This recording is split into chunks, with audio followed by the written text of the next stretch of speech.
नमस्कार साथियों। प्रकृति जीवन है। मैं आज बहुत खुश हूँ कि मेरे आसपास इतनी हरियाली है, बारिश हो रही है।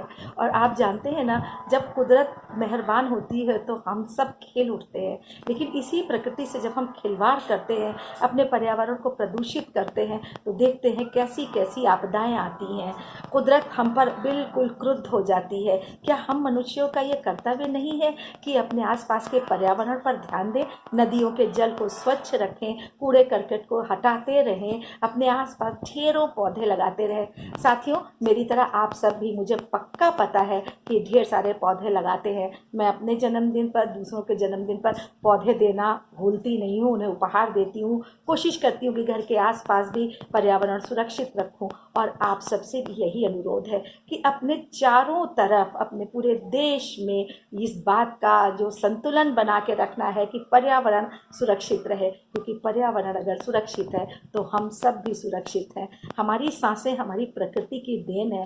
देना और पाना प्रकृति का शाश्वत नियम है। हम पाते हैं क्योंकि हमें देना है, हम देते हैं इसीलिए हम पाते हैं। पृथ्वी को वर्षा का वरदान प्राप्त होता है क्योंकि सभी जलाशयों ने अपने जल को वाष्प रूप में वायुमंडल को दिया।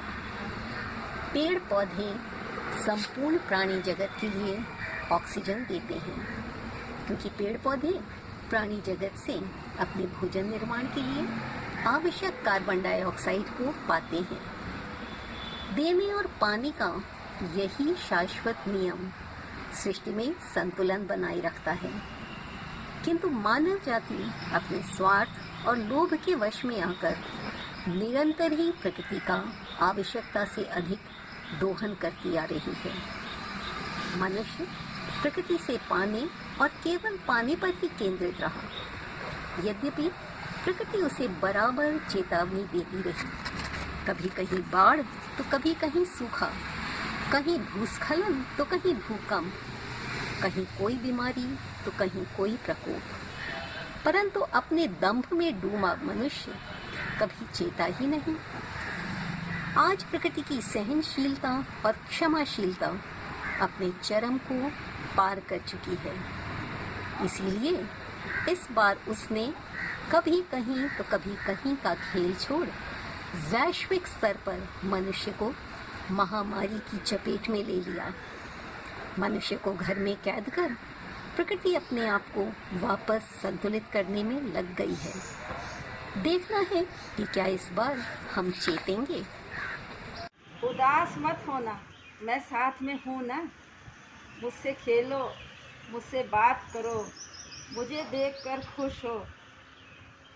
और ऐसा कहा भी गया है, one daffodil is worth 1,000 pleasure. तो क्या ये बात सभी फूलों पर लागू नहीं होती? Nature transport us from gloominess, loneliness, emptiness.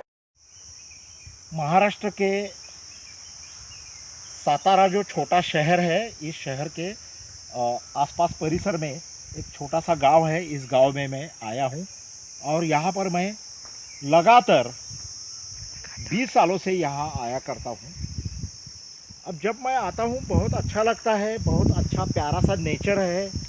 हम यहाँ जिसको वेस्टर्न घाट्स कहते हैं, इसके कोर एरिया में है। क्या कुछ बातों को मैं मिस कर रहा हूँ जो मेरे बचपन में पीली तितलियाँ हुआ करती थी। अभी मैं देखता हूँ तो एक भी पीली तितलियाँ नज़र नहीं आ रही। 10 साल हो गए या ज़्यादा ही साल हो गए, शायद हम उनको भूल गए हैं पीली तितलियाँ को। जब हम छोटे बच्चे थे तो हम व्याध पतंगा, मराठी में हम उनको चतुर बोलते हैं, ड्रैगन फ्लाई, उनके साथ खेला करते थे। अभी ड्रैगन फ्लाई, एक भी ड्रैगन फ्लाई पिछले 10 सालों में मैंने नहीं देखा है। जो चिड़िया है, अभी चिड़िया सैकड़ों हजारों चिड़िया 20 साल पहले होती थी। अभी इस वेस्टर्न घाट के कोर एरिया में भी, दिस इज नॉट पुणे और मुंबई, मगर यहाँ भी चिड़िया हम नहीं देख रहे। एक या दो चिड़िया कभी कभी अवसर पर दिखाई देती है। तो ये पीली तितलियां हो या ये और भी बात है, गिद्ध यानी वल्चर्स जो हमारे नेचुरल स्कैवेंजर्स रहते हैं वो अभी नहीं रहे। वो नेचुरल स्कैवेंजर्स अभी एक भी गिद्ध यानी कि वल्चर मैं देख नहीं सका 12 सालों से। तो पीली तितली हो या गिद्ध हो या चतुर हो यानी कि ड्रैगन फ्लाई या चिड़िया हो, पता नहीं कहाँ गए ये सब लोग। ये दुनिया छोड़ के चले गए हैं क्या, कहाँ गए हैं? तो ये समझ में नहीं आ रहा।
Recently, an elephant was murdered who was about to give birth to a young calf.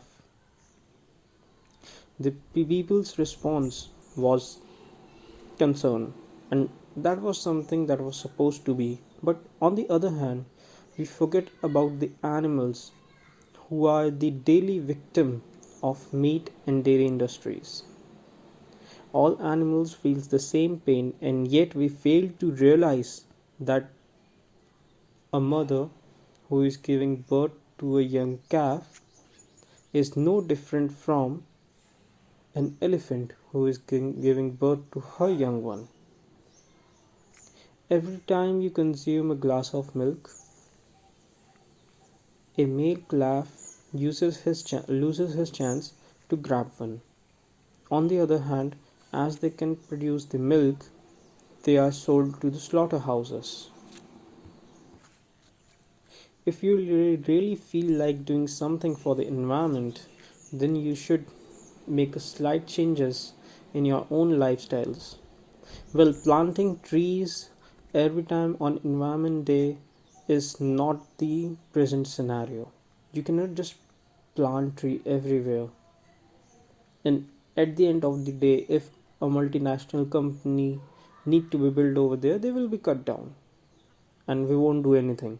But on the other hand, if you can do every single bit daily, even on a very small scale, that will really help the environment to figure out and will surely help in curing the present problem like global warming and climate change. It's not a rocket science.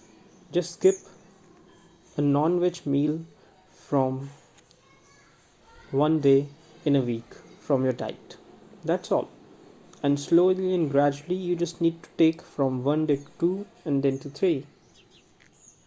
Well, you see, meat requires a lot of processing before it's sold in the market. For that, a large amount of water is used for cleaning, other than that, preservatives, antibiotics, and other chemicals, which in turn end up in our body. And when we end up, they end up in the environment. So, this fact hasn't escaped from the point that all these chemicals remain in environment and are degrading our environment itself. So just for better choices, switch to a better version of your diet so as to switch environment a better version from the previous one.